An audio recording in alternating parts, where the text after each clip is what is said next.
The Sabres can enter a playoff spot tonight.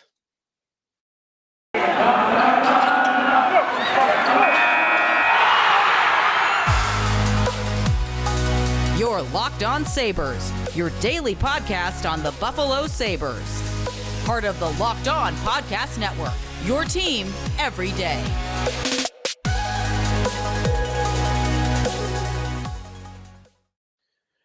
Thanks for making Locked On Sabres your first listen every day. We are free and available wherever you get your podcasts. It's a game night, and it is the last game night for a while. The last game night in 11 days. The Sabres will have 10 days off following their meeting with the Carolina Hurricanes on Wednesday night, 7:30 puck drop. It is a TNT game, and it will be at KeyBank Center for also their first game at KeyBank Center in a long time. Since Ryan Miller night, right? I should have the schedule in front of me, but they're off for 10 days. Calgary in town the next time they are home. So just a home game kind of sandwiched in between two breaks here, a road trip and then an all-star break combined with a bye week for the Sabres. And then we'll talk some all-star game a little bit later on. But on today's show, a look at the Carolina Hurricanes, what their roster is looking like for this game, their lineup, and my thoughts on them overall as a team. Some stark numbers about how good Carolina really is this season. They are a juggernaut. So talk about that. And then my three sneaky good bets of the night, courtesy of FanDuel. So that is all ahead here on the Locked On Sabres podcast. And before we get into any of that, let's look at the hunt. We're going to start with the hunt today. The Sabres do not get help on the out-of-town scoreboard on Tuesday night. We were really not expecting them to get help on Tuesday night, but the Columbus Blue Jackets did take Washington to overtime, but they lose pretty early on in overtime. A great wrist shot by Evgeny Kuznetsov over the shoulder of Jonas Korpisalo, and Washington wins in overtime 4-3. That game, though, I mean, I turned it off in the second period. Columbus is the worst team in the Eastern Conference. I wasn't all that hopeful in the first place the Sabres would get help from CBJ, but they were down 3-1. They roared back. They tied the game with only a couple of minutes to play. I turned it on when it got to 3-3. And man, Columbus came really close right at the end. Patrick Laine had an opportunity with seconds left that hit the outside of the post. There was another shot just before that where Lindgren, the Capitals goaltender, made the save with his shoulder. Puck went up in the air, landed behind him, and the Blue Jackets forward got to the puck first, but he had to spin to get the shot off. And because of that time it took him to spin, the Capitals defenseman was able to get in there and turn it away. So nearly got a result from the Blue Jackets on Tuesday night, but then overtime started and it was not even close. Washington wins it in the 3-on-3 period, which means the Capitals are now 4 points ahead of the Sabres in the standings, but they have played 4 more games than Buffalo has. So 2-2 in your games in hand, and you are tied in the standings with Washington. By the way, I got to apologize. I bad job by me completely omitting this, but I had forgotten that the NHL had changed the tiebreaker system in the in both conferences. I've been saying, I think for a little bit here, ROW as the first tiebreaker, regulation and overtime wins for the playoffs. It's not. It's RW. It's just regulation wins is the number one tiebreaker, not row. We're at RW here. Sorry, long time. First time, long time in a playoff race. But regulation wins is the first tiebreaker. The Sabres right now sit with 19. Pittsburgh sits with 20. And the Capitals sit with 21. So 4 points behind the Capitals for a playoff spot. But with a win against the Hurricanes on Wednesday night, the Sabres will be in a playoff spot. They are 1 point behind the Penguins, same amount of games played. So after Wednesday, Pittsburgh on their bye week through the All-Star break, the Sabres will have a little bit here, about a week or so, where they could be in a playoff spot. Sure, Penguins will have a game in hand, but the Sabres could be 1 point up on the Penguins with a win on Wednesday night. And they would be in a spot if you pull up the standings and look at it. And by points percentage, sure, they wouldn't be above Pittsburgh, but they would be above Washington. So those are the stakes in the short-term look at the playoff race. The Sabres in this game against the Capitals will have Ukko-Pekka Luukkonen in goal. He will get the start. Good, smart decision. I think he is their number one goaltender when everybody is healthy, and Don Granato has been treating it as such. When it comes to Tage Thompson, Dylan Cousins, and Matthias Samuelsson, we are still waiting on official word from him, but it does appear as though they are going to play. In fact, actually, I'm looking right now on Twitter, and there is a very recent update from Don Granato that Thompson, Cousins, and Samuelsson are going to play. So a full, healthy squad for the Sabres. That, by the way, has been something that's gone a little bit under the radar. This has been a very healthy season for Buffalo. I mean, they lost Matthias Samuelsson for those couple of weeks, and that stung in a big way. They missed Owen Power for a couple of games in the middle there. But other than that, they've been very healthy. Comrie too, but like they've been healthy all year long, and that has gone in I think that's been a big boost for them in the standings and in this season. So Luukkonen in goal, Thompson in, Cousins in, and Samuelsson in. And before we take a timeout and we get to the Hurricanes, I just want to follow up on a trade idea that I talked about on yesterday's show. And it pertains to Vancouver Canucks goaltender Thatcher Demko, who Elliot Friedman has talked both on his 32 Thoughts podcast and also in his 32 Thoughts article about the Sabres and being a team that makes sense for Demko. Friedman believes that Demko is on the trade market, that the Canucks are very willing and able to move him. And he listed a couple of different teams that would make sense, one of which was Buffalo. Pittsburgh was another one, but he did list the Sabres. My follow-up on Demko, it's a defense. It's a defense of why I like the idea. But for clarification's sake again, this is not an idea I like for this season. To me, I don't need to see it this season. In season.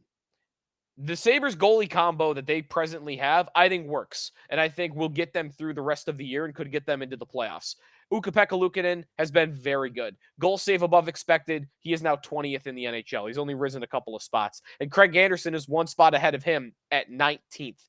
Anderson's save percentage a lot better than Luukkonen's, but advanced numbers, they're right there. Both pretty good this year. I think Anderson is giving them enough in the role he currently is in, playing a game or two a week, and Luukkonen getting a bigger workload with Comrie mixed in to give him a little bit of rest. I feel like their goalie combination is working. So one, I would not expect the Sabres to make a move like this in season. And two, I don't even think I don't see the need for them to do it in season. When I talk about the Demko idea, and when I like the Demko idea, because I do like the Demko idea, it's always in reference to the summer.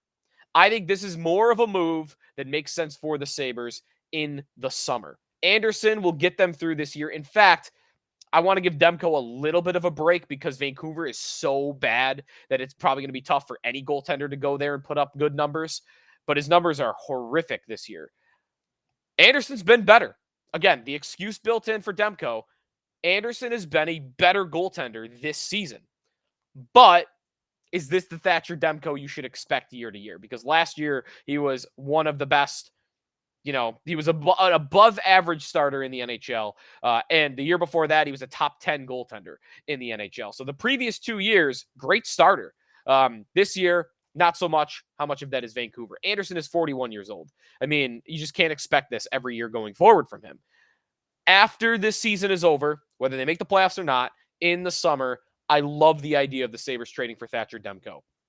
And if you heard my reasoning on yesterday's show, part of it is just such a non-guarantee that Devin Levi is going to show up and be a capable starting NHL goaltender right away, or even someone that is capable of being the 1B to Ukko-Pekka Luukkonen's 1A, which is the goalie system I want to see for the Sabres.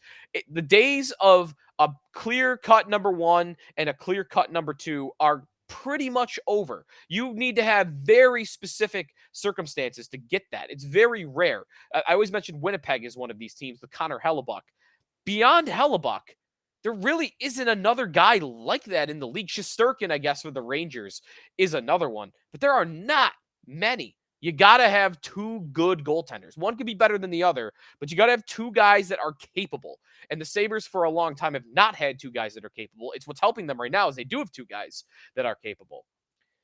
Levi, you can't trust to show up right away. And it's nothing to do with him. It has nothing to do with his development. It is a simple fact of the National Hockey League that 24-year-old or younger goaltenders don't often play significant roles. And the reason I throw out the number 24 is Thatcher Demko, who is on a 3-year contract after this season. He'll have 3 more years on his deal at $5 million. He is under contract until Devin Levi turns 24 years old. So Demko would take you to Levi's 24-year-old season. In the last 10 years in the National Hockey League, there have been only 10 goaltenders that have played at least half of their team's games at 24 years old or younger. That's it. 1 per year out of 32. Now 32. It used to be 31, and before that 30. 10 goalies in 10 years. Hellebuck is one guy that's done it. John Gibson is another. Carter Hart. I think I saw one of the Masons on that list. Steve Mason, I think, goes a little bit further back. But it's just not probable. It doesn't happen often at all. And very often when it does happen, we are talking about the elites of the elite. And if Levi becomes that, they'll figure it out. He'll show up and they'll do something with it. But that's just a stat for you to kind of back up my point that you can't count on Devin Levi in the next couple of years. You can hope, but you can't count on it. Because 10 goalies in 10 years have played half their team's games, which is, I guess, a starter or above. I'm not thinking that it's likely he's going to show up next year or the year after, maybe the year after that. But it's incredibly rare that goalies develop that quickly. Demko gets you through it. Demko is your bridge goalie. Demko can be the guy that splits time 50-50 with Ukko-Pekka Luukkonen, and you go the next 3 years on a contending team. Because this team is a contending team for the next 3 years. They're a playoff contending team now. Hopefully they get to a Stanley Cup contending team. And you would have 2 goalies that you can trust. And I'm going to say I could trust Demko despite his really bad numbers this year. All right, we'll take a timeout here. When we come back, what's going on with Carolina? They are the Sabres' opponent for Wednesday night, and it is a tough opponent for the Sabres on Wednesday night. And then we'll get to my sneaky good bets. All that ahead here in the Locked On Sabres podcast when we get to my sneaky good bets. Our odds will be courtesy of FanDuel Sportsbook. We are really excited about our new sports betting partner for Locked On because they are the #1 sportsbook in America, FanDuel. And if you are new to FanDuel, that's even better. They have so many great features. They make betting on sports fun and easy. Download FanDuel now so you can bet Super Bowl 57 with a no-sweat first bet. You'll get up to $3,000 back in bonus bets if your first bet doesn't win. FanDuel lets you bet on everything. The money line. I love the prop bet section of FanDuel, whether I'm looking at passing props like Patrick Mahomes for the Super Bowl, or I'm looking at Jalen Hurts, of course, Miles Sanders, anytime touchdown scorer. Just kind of gave away one of my picks for the Super Bowl. You get up to $3,000 back in bonus bets if your first bet doesn't win. FanDuel lets you bet on everything. The FanDuel Sportsbook app is safe, secure, and super easy to use. And best of all, you can get paid your winnings instantly. Sometimes, I'm a streamer. I'm a cord cutter. I don't have cable anymore. So, internet, buffering, there's like a 5 to 10 second delay often between when I see the game and a play versus when someone on cable sees a play.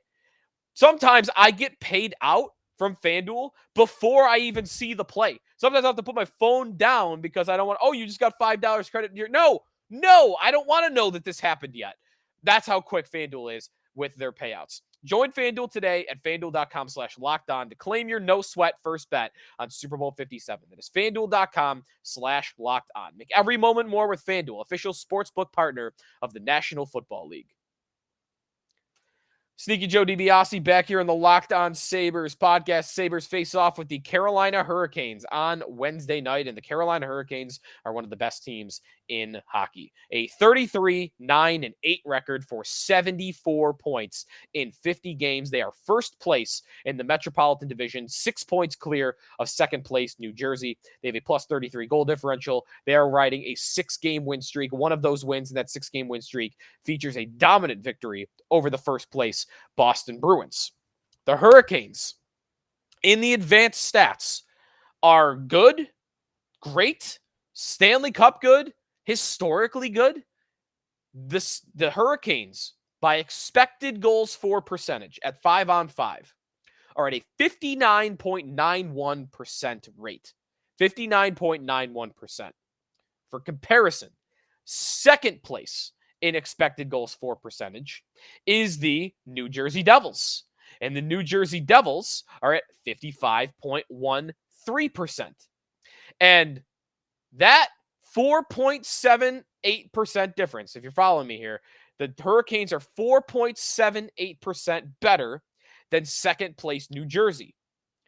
4.8% below New Jersey are the Sabres at 19th in the NHL in expected goals for. So essentially, in that one number, expected goals for, the Hurricanes are the difference between the Hurricanes and second best is the same difference between second best and 19th. That's how much better they are than the rest of these teams when it comes to possession, when it comes to scoring chances, shot share. They are incredible. They are arguably, I would not make this case. I did my power rankings the other day, and I had Boston number 1. But I will listen to an argument that Carolina is the best team in hockey. And I would not be surprised at all if they won the Stanley Cup at all. They are in that territory. Now, Carolina is a tough opponent, but the Sabres are at home, and Carolina are riding a tough stretch here of 3 games in 4 nights, including a game they played last night against the Los Angeles Kings. In fact, a game that they not only played, but they played into extra time. They went to overtime with the Los Angeles Kings. The Kings actually were up 4-1 in that game. Carolina roared back, tied the game at 4-4, and then won it in overtime. Sebastian Aho with the winner to win it 5-4. So 3 games in 4 nights. They played last night. Good news on the Sabres front. I might expect coming into this game that the Hurricanes control the early part of the game while they still have their legs, and the Sabres being as young as they are, as Carolina's energy levels start to deplete a little bit, the Sabres will they'll plateau while Carolina drops down a little bit, and then the Sabres will start to dominate the play later in the game. So to me, if the Sabres can withstand the early pressure that Carolina is going to provide because they are that good, they can withstand that, then I could see the Sabres taking over this game a little bit later on. Freddie Anderson played last night for the Hurricanes. They have a 3-goalie system. I don't really know. I've been keeping close enough attention to know whether or not that is injury related, that they're playing 3 guys, or if they're just going with the rotation. But right now on their active roster, it's just Freddie Anderson and Antti Raanta.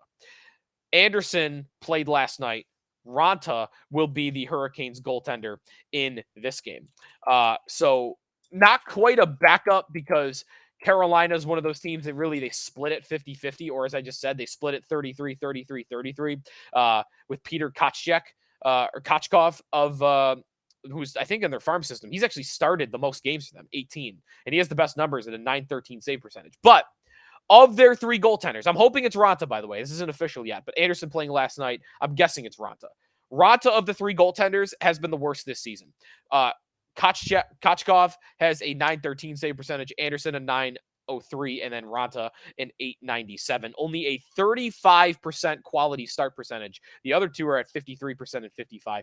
So hoping it's Raanta. I'm guessing it is Raanta, so the Sabres will get the lesser of the 3 goaltenders for Carolina. So good news on that front. Good news on the amount of games they've played. If there is ever a time to get Carolina and to beat them, this is the night for it.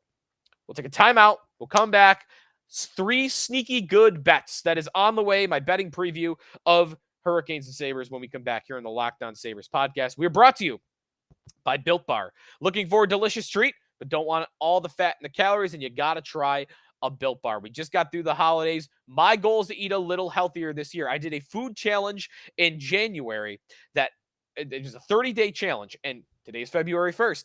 Today's my first day. I'm still trying to eat healthy. I'm not trying to go completely off the rails, but your first day after a health challenge like that, or like a food kick like that, you want to get something sweet, right? You want to have something good. The first thing I ate when I'm finally freed up to eat anything I want, I had a Built Bar. I had a cookie dough Built Bar for breakfast this morning because they are that good. Don't worry, I went a little bit more off the rails in terms of health for lunch, and I probably will for dinner too. Just one day, I'm gonna get back on the train tomorrow. But the first thing I ate was a cookie dough Built Bar. They got real pieces of cookie dough, by the way, right in them. They're 100% covered in chocolate, and they taste great. All their bars actually are 100% covered in real chocolate. Other great flavors like churro, peanut butter brownie, coconut, almond. You gotta try Built. With Built, healthy is actually tasty. They're so delicious. You will not think that they are good for you. And I'm not sure how Built does it. These bars taste like a candy bar while maintaining amazing macros, only 130 calories and 4 grams of sugar with a whopping 17 grams of protein. And now, don't need to wait around to get a box. For years, we've been talking about ordering your Built bars at Built.com. But now, get them at your local Walmart or Sam's Club. Head to your nearest Walmart today, walk to the pharmacy section, grab yourself a box of Built bars. You can pick up a 4-box of my cookie dough favorite, or cookies and cream, double chocolate. Or if you're close to a Sam's Club, run in, grab a 13-bar box, flavors like brownie batter, churro.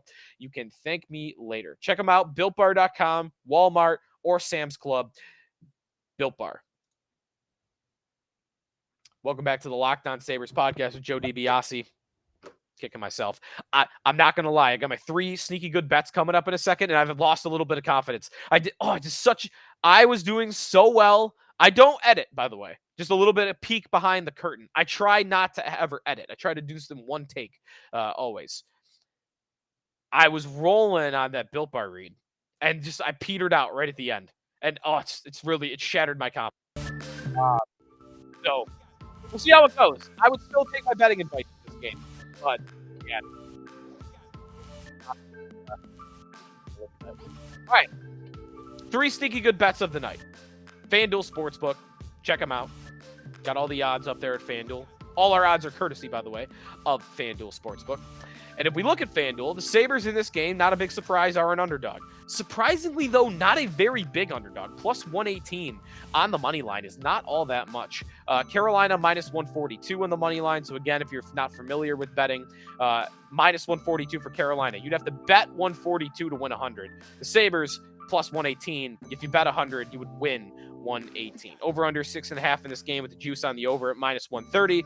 And then the puck line in this game, Buffalo plus a goal and a half at minus 210. Hurricanes at plus 168 at minus a goal and a half. My first sneaky good bet of the night. I am going under 6.5 goals at plus 106 in this game.